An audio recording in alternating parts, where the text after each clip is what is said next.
terkasih, berjumpa lagi dalam permenungan harian kita.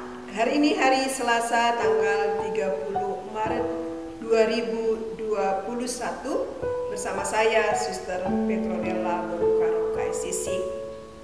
Hari ini adalah hari Selasa dalam Pekan Suci. Bacaan Injil diambil dari Injil karangan Yohanes bab 13 ayat 21 sampai ayat 33, dilanjutkan dengan ayat 36 sampai ayat 38 dengan tema Jika engkau jatuh, bangunlah kembali.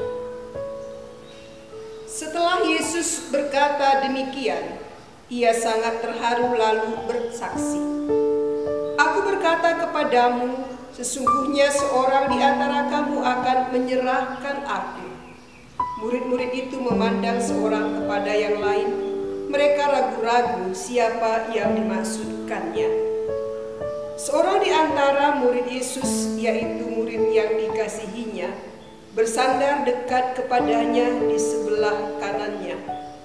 Kepada murid itu, Simon Petrus memberi isyarat dan berkata, "Tanyalah siapa yang dimaksudkannya."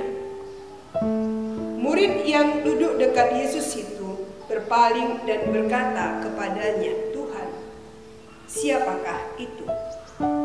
Jawab Yesus, "Dialah itu yang kepadanya aku akan memberikan roti sesudah aku mencelupkannya." Sesudah berkata demikian, ia mengambil roti, mencelupkannya dan memberikannya kepada Yudas anak Simon Iskariot. Dan sesudah Yudas menerima roti itu, ia kerasukan iblis. Maka Yesus berkata kepadanya, "Apa yang hendak kau perbuat, perbuatlah dengan segera." Tetapi tidak ada seorang pun dari antara mereka yang duduk makan itu mengerti apa maksud Yesus mengatakan itu kepada Yudas. Karena Yudas memegang kas, ada yang menyangka bahwa Yesus menyuruh dia membeli apa-apa yang perlu untuk perayaan itu, atau memberi apa-apa kepada orang miskin. Yudas menerima roti itu lalu segera pergi. Pada waktu itu hari sudah malam. Sesudah Yudas pergi, berkatalah Yesus, "Sekarang Anak Manusia dipermuliakan dan Allah dipermuliakan di dalam Dia. Jikalau Allah dipermuliakan di dalam Dia, Allah akan menyelamatkan Dia juga di dalam dirinya dan akan mempermuliakan Dia dengan segera." Hai anak-anakku, hanya seketika saja lagi aku ada bersama kamu. Kamu akan mencari aku, dan seperti yang telah kukatakan kepada orang-orang Yahudi, ke tempat aku pergi tidak mungkin kamu datang.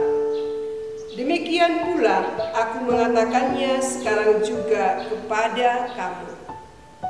Simon Petrus berkata kepada Yesus, "Tuhan, kemanakah engkau pergi?"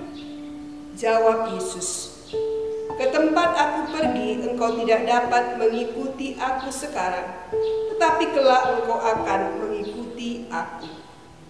Kata Petrus kepadanya, "Tuhan, mengapa aku tidak dapat mengikuti engkau sekarang? Aku akan memberikan nyawaku bagimu." Jawab Yesus, "Nyawamu akan kamu berikan bagiku. Sesungguhnya aku berkata kepadamu, sebelum ayam berkokok, engkau telah menyangkal aku 3 kali." Demikianlah sabda Tuhan.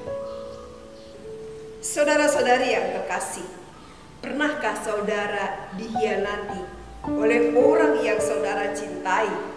Teman, sahabat, saudara, rekan kerja, suami, istri, anak, dan lain-lain.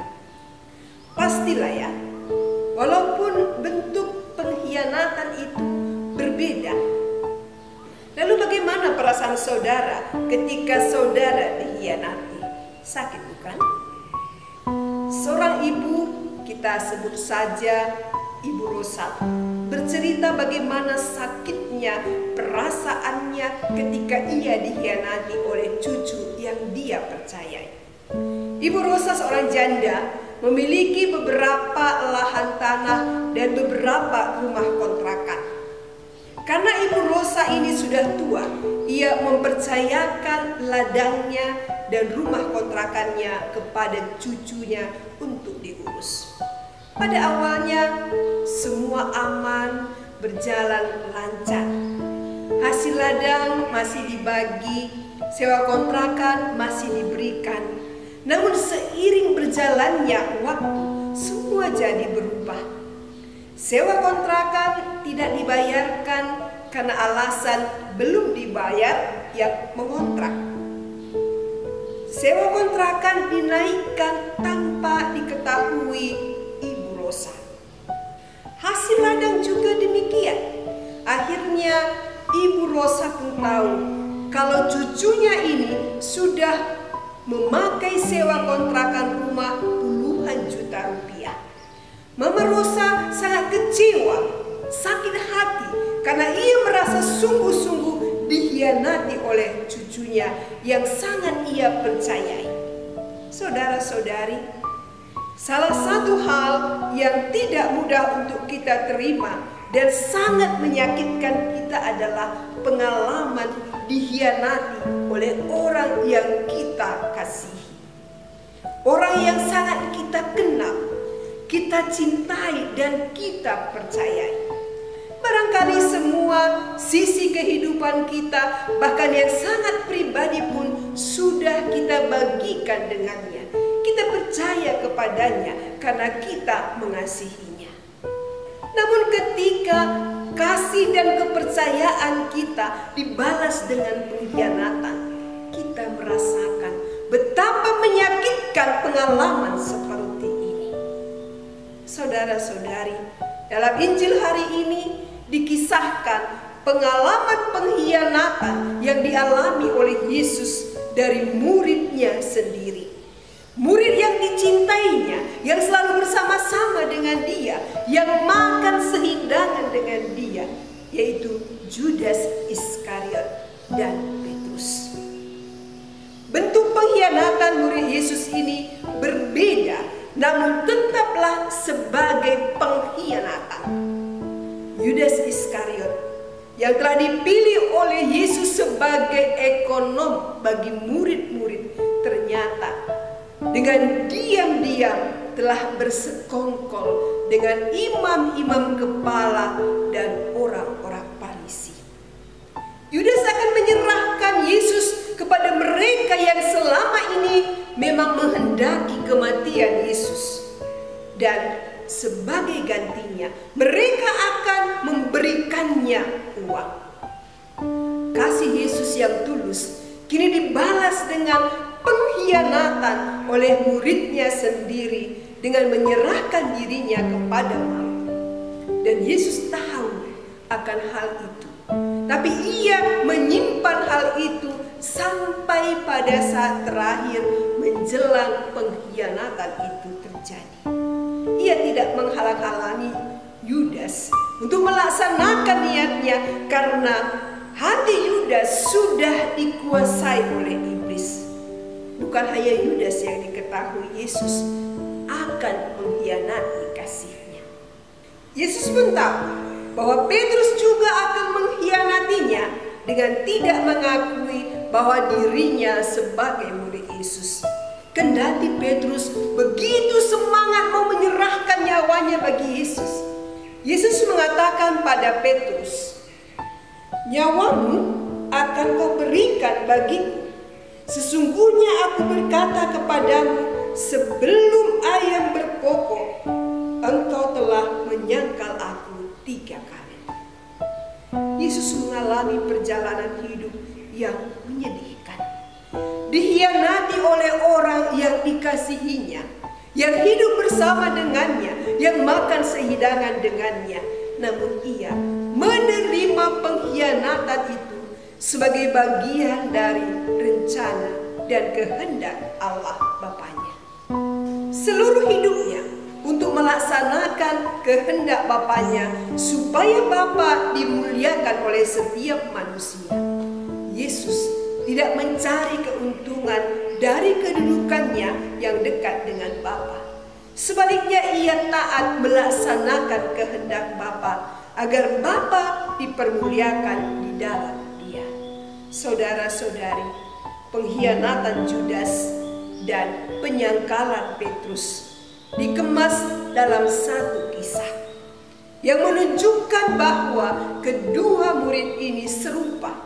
Yang berbeda adalah Yudas berkhianat, kemudian menyesal dengan apa yang telah dilakukannya, lalu frustrasi dan bunuh diri. Petrus berkhianat juga, menyangkal Yesus, lalu ia menyesal dan bertobat. Saudara-saudari, barangkali sikap kedua murid Yesus ini mewakili sikap kita juga. Mungkin kita juga sering berjanji untuk mencintai Yesus, setia mengikuti Dia, setia memanggul salib hidup kita, berjanji melakukan kehendaknya, rajin ke gereja, mendidik anak-anak kita menjadi anak-anak yang mencintai Tuhan, membantu sesama, dan lain sebagainya.